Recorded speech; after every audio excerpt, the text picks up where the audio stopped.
Hello, this is Industries Mr. Connect. Mr. N. I'm sorry, Mr. Create. Mr. N. Mr. Connect. I'm sorry. It's always confusing. Yes, always confusing. Just a little bit. Yes. So, what did we bring this year? This week. This week. I'm sorry. Yeah, we're gonna introduce a company, that develops operating system for government and non-governmental customers. Its name is Palantir. Is it? Yeah. Yes. Palantir Technologies Inc. And it's listed in NYSE So one of the hottest stock of last couple of weeks. and also mysterious. Yes, very mysterious. Yeah. So, a brief introduction on the company. Well, this is a company, that builds and deploys data platform for enterprises using complex and sensitive data environments. So its founders are Alexander Karp, Stephen Cohen, and Peter Thiel. And as you know, Peter Thiel is also the founder of PayPal Inc. Palantir was incorporated in 2003, and to build software for using counterterrorism operations. It's after 17 years, it's listed in NYSE. Mhm. Yeah, just like 3 months ago.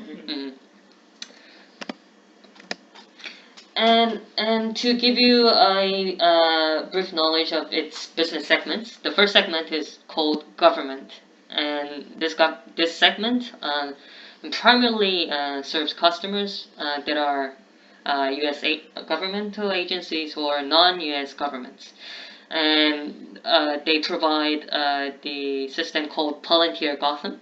It was released in 2008, and it helps customers to identify patterns hidden behind their collected data sets, and mainly collected from the informants across the world. And some of the significant examples of these usage is that the U.S. Army Research Laboratory has been using this system to enhance artificial intelligence and machine learning capabilities.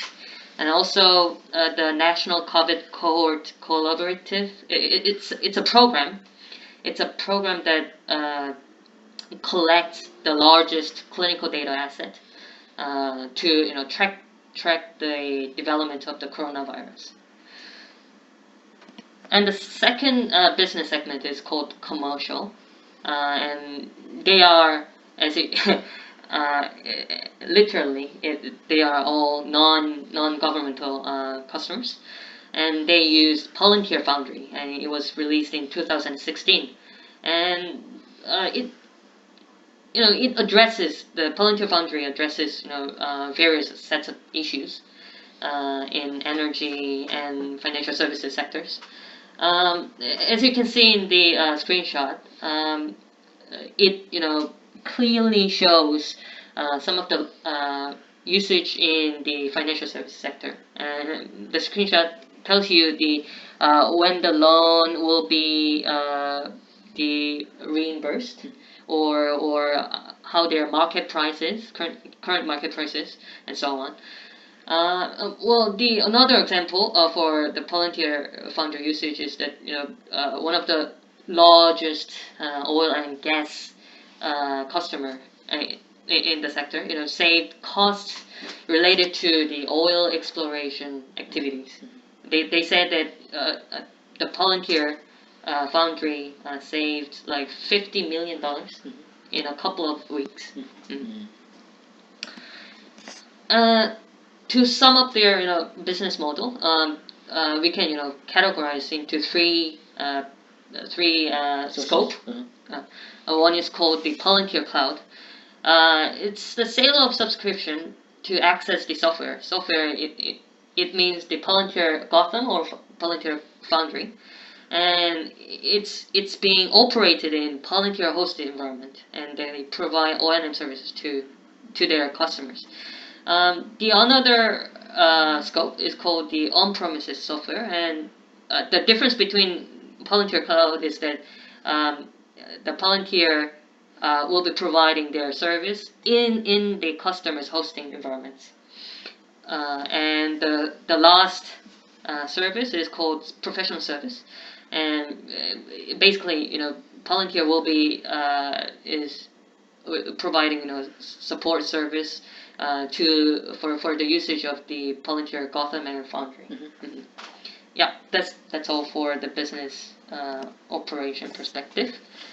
For market analysis, one thing to keep in mind is the Palantir's revenue comes from 50% are from the government, rest of 50 are coming from non-government entity. So that's one thing I want to hit before we go. Their peer group, according to Data9, on their sector of advanced analytics and data science, it is ranked at 18th out of 191 companies with market share of 1.14%, which is not big, but they're still a new company, so I guess they're bump up to into the future. The U.S. government data, according to 2021 President's budget, data and evidence is at their priority, saying that secure data sharing and AI and data literacy training is being prioritized in their 2021 budget. According to a website, I found that top 10 governments that are hiring data science are CIA, FBI, all the famous names, and because they are governments and Palantir is 50% dedicated to government revenue, this is one thing I wanted to check on the market analysis. According to the data source, IT budget for federal departments are as follow, and compared to 2018, the number has decreased, but over the time, up to 2021, the IT budget will increase, which will be favorable to Palantir as some of this budget will flow into Palantir Gotham services. In 2019, the analytic accounted 15.9% out of total data platform, which Palantir is at. This is just to show how this goes. And data platform forecast, we are looking at 2024 increase into the future. And North America and other countries are generally increasing, so this will be something positive to Palantir. And same thing goes for big data market. It is kind of hard to define what Palantir sector is exactly at, but given our understanding is in line with big data, data analytics, data platform, and other sorts of data management. So it is market trend for companies to use IoT and data from the IoT. So needs of big data and data analysis will increase, and with Palantir's tools and power, I think they are looking at the growth market, which I think is quite positive for now. Yep, just ran through my part. My last part, I'm gonna finish it in 6 minutes. Hopefully. we promised that 5 minutes per person. So here we are. The thank you summary. The company was founded in 2003 at the market capitalization of $47 billion. Rest of them you are already aware of anyway. IPO date at 2020 September 30th. So this is one of the hottest stock, I guess, for Robinhood investors in the United States. 2020 third quarter TTM, the past 12 months revenue has been $1 billion, so it makes it PSR at 47 times, which means you just have to divide market capitalization by the revenue, which makes it 47 times. The stock went up from 10 to like $27.20, so it's going to be very hard for you to make investment decision now. If you look at the current asset part, basically this company has a bunch of cash seated in their bank account in form of cash or MMF, and I think they are going to deploy it for something that's meaningful and that will create a huge return for them. I'm pretty sure they're probably going to expand to the other countries as well as in the United States. So they don't have much of the debt. If you look at the debt, much of them they have enough cash or they have already the contracted revenue anyways that will come into their cash flow into the future. So they should be able to pay account payable, accrued liability, and deferred revenue. So those are some of the liabilities that are not even liabilities. They are supposed to provide service for for other parties, but they already have revenue in contracts anyway. So I don't think of it as debt. So really, that you should be looking at is non-current debt at the 197 million dollar, which is not even close to the kind of cash that they have. So a bunch of cash it came from the IPO proceed. That's about it. You gave them all the money that they need for expansion. One thing to notice about their equity portion is that the redeemable convertible preferred stock has been converted into the either class A or class B stock. So it's getting ready for disposition, I think, within a short span of time. So there's been huge changes to their structure. If you look at to the right side and to the left side, you see that the conversion has taken place just before the IPO. Their gross profit margin, I would cover it later, but this is highly profitable company in terms of their gross profit margin. And obviously you have expected that they're making net losses, and I'm pretty sure they will be making net losses within, I guess, 4 to 5 years, I think. One thing that you should be aware of is that there's been $1 billion stock-based compensation expense. It's not something. It's counted as expense in the accounting, but they didn't actually give out the cash. So $1 billion is still within the company, but they eventually have to give it back to the employees in form of stock. So it's not even expense in a way that you think. The founders, one of the founders is Peter Thiel. So this is one of those guys who sees into the future. As I mentioned, all convertible stock, preferred stock has been converted into Class B. RSU converted into Class A. So there's going to be a bunch of Class A and B stocks that are getting ready for disposal, I think. And Mr. Connect did the research that the 2021 first quarter will be probably the end of the lockup period for Class A and B and probably F as well. So you should be aware of that if you're looking to invest in Palantir Technologies. 69% of total asset is in cash. Account receivable. There's a customer who's comprised of more than 10% of account receivable. Customer E and customer H. They didn't specify the name, but they just did it with the alphabet. 15% and 11%. So this is basically something that if client B, E or H do not pay money to the Palantir, it will affect their cash flow. There's one customer that accounts for more than 10% of the total revenue, and they said F, but this is government related. Government? Yeah, I think so. They actually mentioned that this is government related entity, so you shouldn't worry about if they can pay money to the Palantir. Contracts are mostly in form of multiple years, but they are allowed to cancel it with the prior notice. Performance obligation is at around $321 million, and 58% of them will comes within a year. This is basically means that the Palantir has to provide service to their customer as contracted, and 60% of those contracted obligation comes within a year. So as long as Palantir has ability to provide service to them, it doesn't really matter. They're expanding to Japan in form of joint venture. But it doesn't have not much of revenue. It's just they're just expanding to the new market in form of joint venture.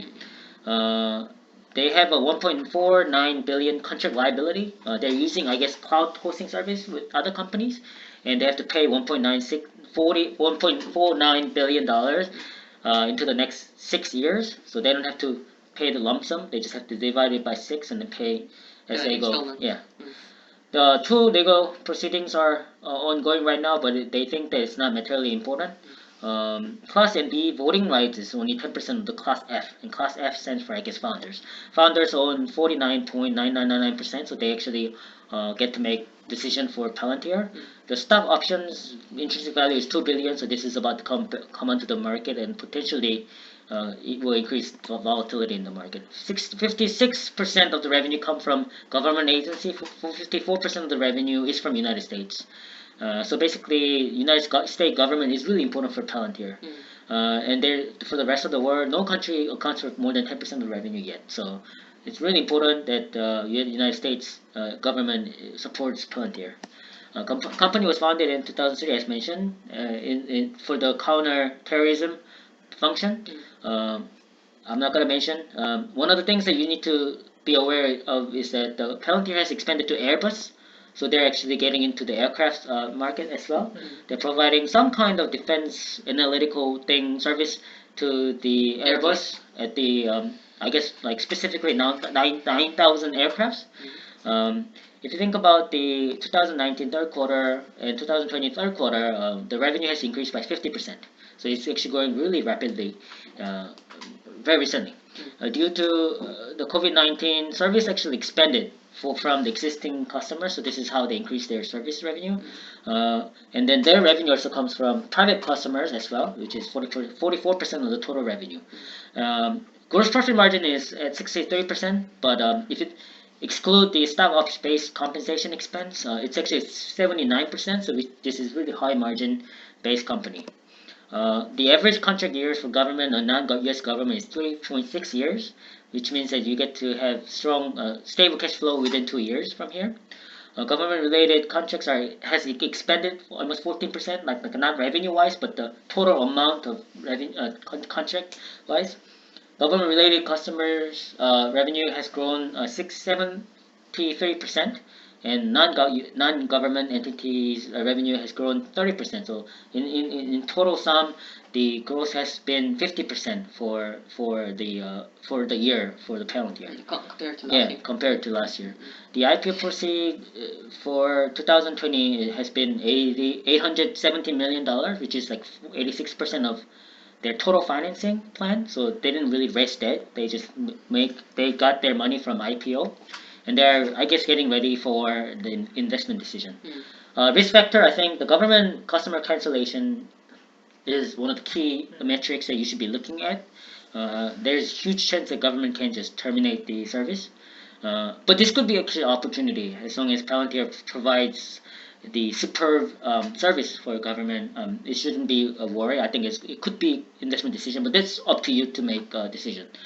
Company can get high cyber attack, and this market is very competitive compared to other market. Lawsuits are in place, and one thing that you should be aware of, I think, for the short-term investor, is that the huge amount of convertible preferred stock has been converted into common stock, and I think they will be selling it within a year. I think so. It will create volatility of the Palantir stock. So I'm sorry I didn't finish it in 6 minutes, but I tried my best not to bore you, I guess. But yeah, so this is it. Wall Street analyst rating, they say there's holding position, but the average price target is $14.33, which is much less than what it is now at $27.20. So I don't know. I wouldn't recommend this stock for now, but it's something for you to watch into the future. Yeah. So this is it for this week. We'll be covering more of the Palantir stock into the future, but this is brief introduction of the company. So thank you for watching, and please subscribe and press like button. Yeah. Thank you. Thank you. See you next week.